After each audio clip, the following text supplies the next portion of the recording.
मित्रों, आपका अपने YouTube चैनल स्टोरी टेलर में बहुत बहुत स्वागत है। आज हम आपको शिरडी साईं बाबा की चक्की से आटा पीसने की कथा सुनाने जा रहे हैं। इस कहानी को साईं बाबा के भक्त भी नहीं जानते हैं।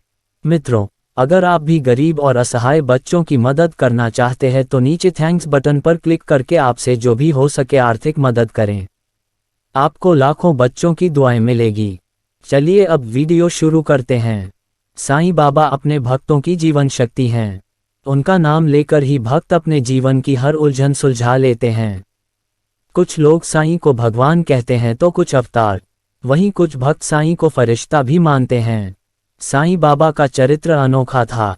साईं बाबा का अनोखे चरित्र से जुड़ी कुछ ऐसी दिव्य कथाएं और जानकारियां लाए हैं जो आपकी जिंदगी बदलने की शक्ति रखती हैं। साईं बाबा के ईश्वरीय गुणों की महिमा। साईं बाबा सभी कामों को निर्विघ्न संपन्न कराने वाले गणपति के ही स्वरूप हैं। साईं बाबा के भीतर भगवती सरस्वती का भी अंश माना गया है।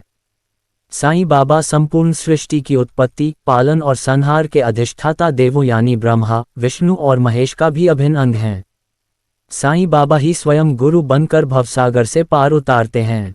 साईं बाबा से जुड़ी एक कहानी है, गेहूं पीसने की कहानी, जिसे उनके भक्त तक नहीं जानते हैं। तो आइए सबसे पहले इस कहानी के बारे में जानते हैं। गेहूं पीसने की कथा। एक दिन सुबह सुबह साईं बाबा हाथ से पीसने वाली चक्की से गेहूं पीसने लगे। ये देखकर वहां मौजूद सभी लोग हैरान रह गए, लेकिन साईं बाबा से इसका कारण पूछने की हिम्मत किसी में भी नहीं थी। सब सोच रहे थे कि साईं बाबा का ना कोई घर है और ना परिवार, इनका गुजारा भी भिक्षा से हो जाता है। फिर साईं बाबा गेहूं क्यों पीस रहे हैं? साईं की ये कौन सी लीला है? तभी भीड़ से 4 निडर महिलाएं निकली और बाबा को चक्की से हटाकर खुद गेहूं पीसने लगीं। जब सारा गेहूं पिस गया तो चारों महिलाओं ने आटे के 4 हिस्से किए और लेकर जाने लगीं। तभी साईं ने उन्हें रोका और कहा कि ये आटा ले जाकर गांव की मेड़ पर बिखेर आओ। फिर पूछने पर पता चला कि गांव में हैजा नाम की बीमारी का प्रकोप फैल चुका था और आटा पीसकर बिखेरना उसी जानलेवा बीमारी का उपचार था।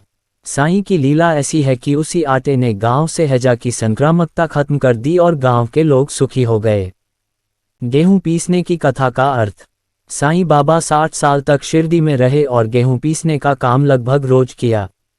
यहाँ गेहूं प्रतीक है भक्तों के पाप, दुर्भाग्य, मानसिक और शारीरिक कष्टों का। चक्की के दोनों पार्टों में ऊपर भक्ति और नीचे कर्म था। चक्की की मुठिया जिसे पकड़कर गेहूं पीसा जाता था, वो ज्ञान का प्रतीक थी। यानी भक्ति और कर्म के बीच ज्ञान के जरिए ही इंसान की सभी बुराइयों का अंत करते थे साईं बाबा। साईं बाबा का दृढ़ विश्वास था कि जब तक इंसान की प्रवृत्तियां, आसक्ति, घृणा और अहंकार नष्ट नहीं हो जाते तब तक ज्ञान और आत्मा अनुभूति संभव नहीं। मूर्ति, वेदी, अग्नि, प्रकाश, सूर्य, जल और ब्राह्मण उपासना के इन 7 तत्वों के बावजूद सद्गुरु ही सबसे श्रेष्ठ माने गए हैं। क्यों होती है गुरु की आवश्यकता? जीवन का उत्तम लाभ केवल गुरु के उपदेश का पालन करने से ही संभव है। महान अवतारी होते हुए भी प्रभु राम को गुरु वशिष्ठ और श्री कृष्ण को गुरु संदीपनी की शरण में जाना पड़ा था। लेकिन साईं बाबा गुरु और गुरुओं के भी गुरु थे। उन्हें आत्मज्ञान की प्राप्ति हुई थी। गुरु कृपा पाने के लिए केवल सच्ची श्रद्धा और धैर्य का होना जरूरी है।